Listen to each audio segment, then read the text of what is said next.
Hello everyone, welcome to this week's webinar. We are here in Scottsdale, Arizona at the MySwing Professional 3D Motion Capture.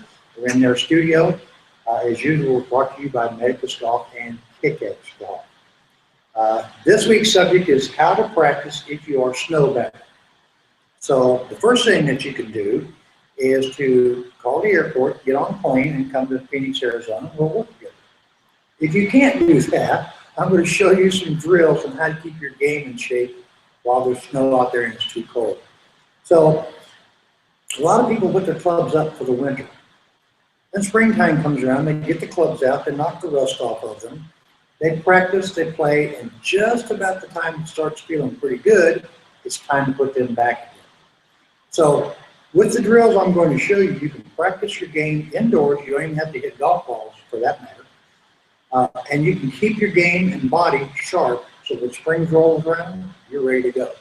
So here's a couple of the first things. You're going to need several things. You're going to need a golf club. You can even use a short club if you'd like. And you need a mirror. So a mirror or a sliding glass door, something you can see your reflection in. So right now, the camera is my mirror. So I'm going to stand facing the mirror. And when I'm in the mirror, let's say I'm working on my backswing, for instance.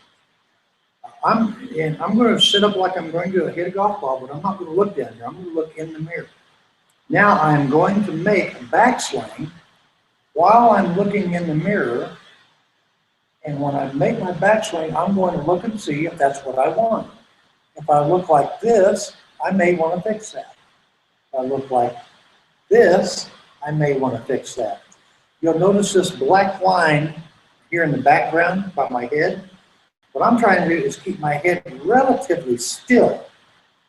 So my head should still be on that black line. Now my head's turned, obviously, but if it's square, I'm still on that black line.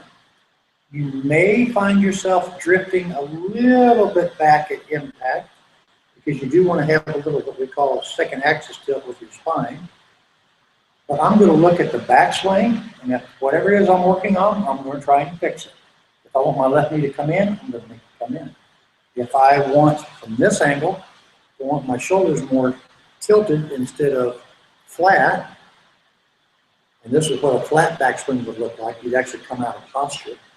So again, I'm going to look in the mirror as I make that move, and I'm going to look at where my club, my left arm, and my shoulders are. My left arm right now is across my shoulder.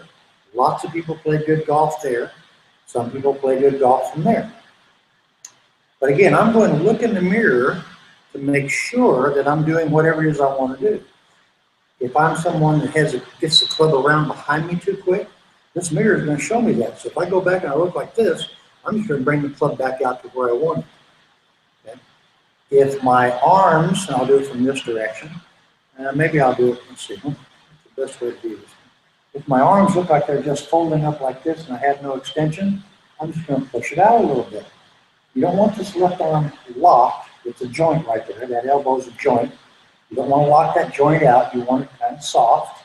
You don't want to hyperextend it because you just lengthen the club. Hopefully at a dress, you're not stretching your arm so tight that you can't feel it. So that's a good way to work on how your motion's going. Now you can just put like a duffel bag or a pillow on the ground, and while you are making your backswing, as you come down, strike the pillow. And again, you want the shaft and arm to kind of line up. You don't want to get the club head getting there before the hands, and you definitely don't want that look either because that's going to open the club face. So we want to feel it coming down and just come right into impact. Right? Get a good line of what it looks like. Make a good line here from your left shoulder down to that club head.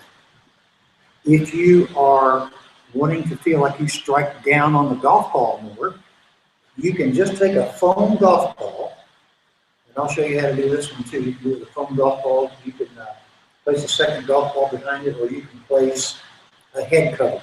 I've got a golf ball here, and let me grab this wedge real quick. So if I want to learn how to strike down on the ball a little bit better, I'm going to take my address position with the ball in its normal spot. I'm going to move the second ball even with my ankle. I'm going to make a small backswing and a small downswing. The object is to not hit the back ball. object is to hit the front ball. So you can work on your impact location there. Now let's say you're someone, you get to the top of the swing, and in your downswing, your hips go forward this way. We actually call that early extension. Just get a high back chair, set up to your golf ball, and put your rear end on this chair. So when you get to the top, what you want to feel is you're pushing the chair in the backswing, and now you push it even farther back in the downswing, all the way until the impact. Then you can let your rear come off of it. All right, so from this angle, it kind of looks like this.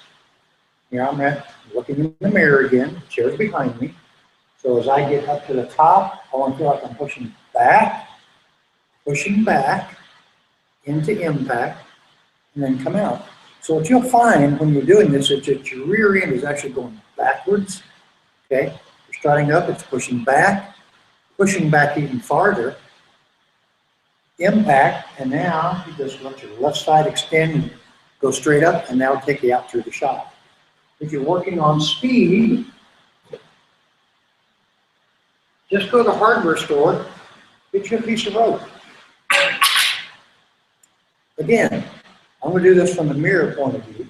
So let's say that you're up here and your golf swing swings out over that way. So when I get in here, I'm looking in the mirror from here. I'm going to start my downswing and watch my arms. I'm going to swing my arm.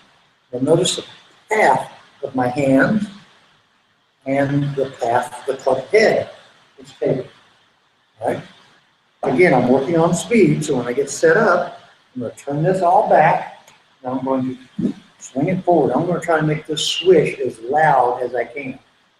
So now you can work on your address, you can work on your backswing, you can work on your downswing, you can work on the early extension piece, and you can work on your impact position. So, and again, you don't really need to hit golf balls to doing these. You're just doing these in a mirror. The mirror is going to act like a video camera and going to give you all that information that you need. So now let's take a look and see what kind of questions we have today.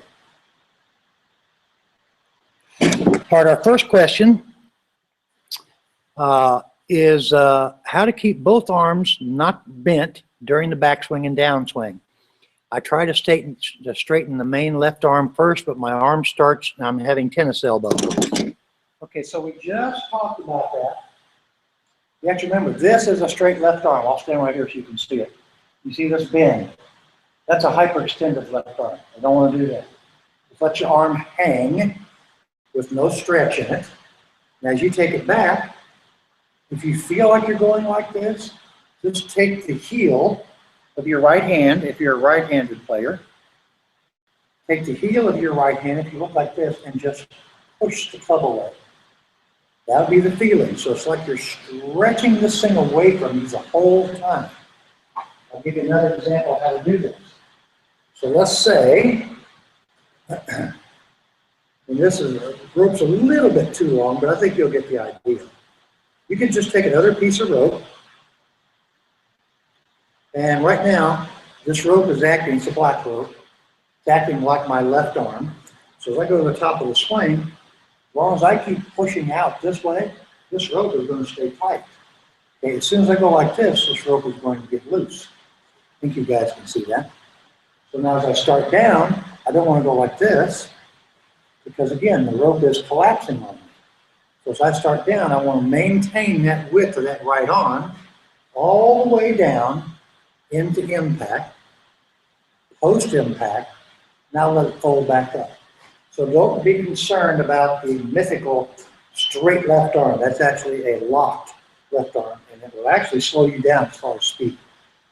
All right, let's see what our next question is.